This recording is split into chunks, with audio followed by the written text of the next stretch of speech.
ঘাটে লেখা দে শেখের বেটি আইতাছে। ঢাকা শহর কামতাছে, সবাই শুধু চাইতাছে।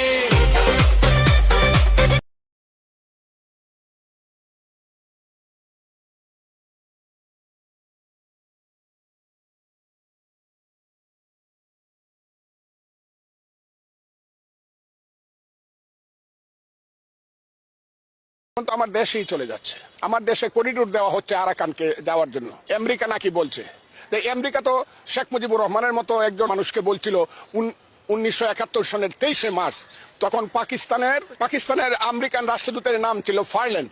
সেই ফারল্যান্ড যে 32 নম্বর আগুন দিয়া পুড়িয়ে এবং বুলডোজার চালায় দেওয়া হয়েছে, সেই 32 নম্বরে আইসা ফারল্যান্ড বলছিল, মিস্টার মুজিব তুমি শুধু একটা পারমিশন দেও যে আমাদের একটা স্টিমার তোমার বাংলার দক্ষিণ দিকে সেন্ট মার্টিন দ্বীপে লেগে থাকবে, তুমি স্বাধীনতা নেও।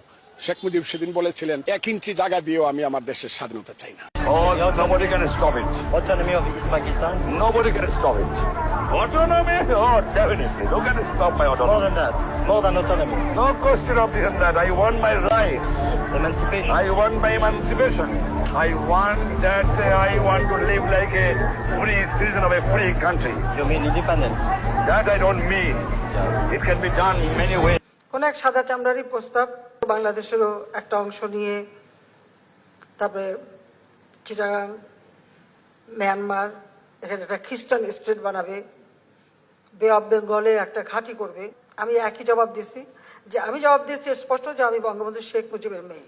আমরা যুদ্ধ করে বিজয় অর্জন করে দেশ স্বাধীন করি। দেশের অংশ ভাড়া দিয়ে বা কারো হাতে তুলে দিয়ে আমি ক্ষমতায় যেতে চাই না, আমার ক্ষমতার দরকার নাই। যদি জনগণ চায় ক্ষমতা আসবো, নইলে আসবো না। মানবিক করিডোরে ইউনূস সাহেব এবং এই সরকার কি একাই মানবিক?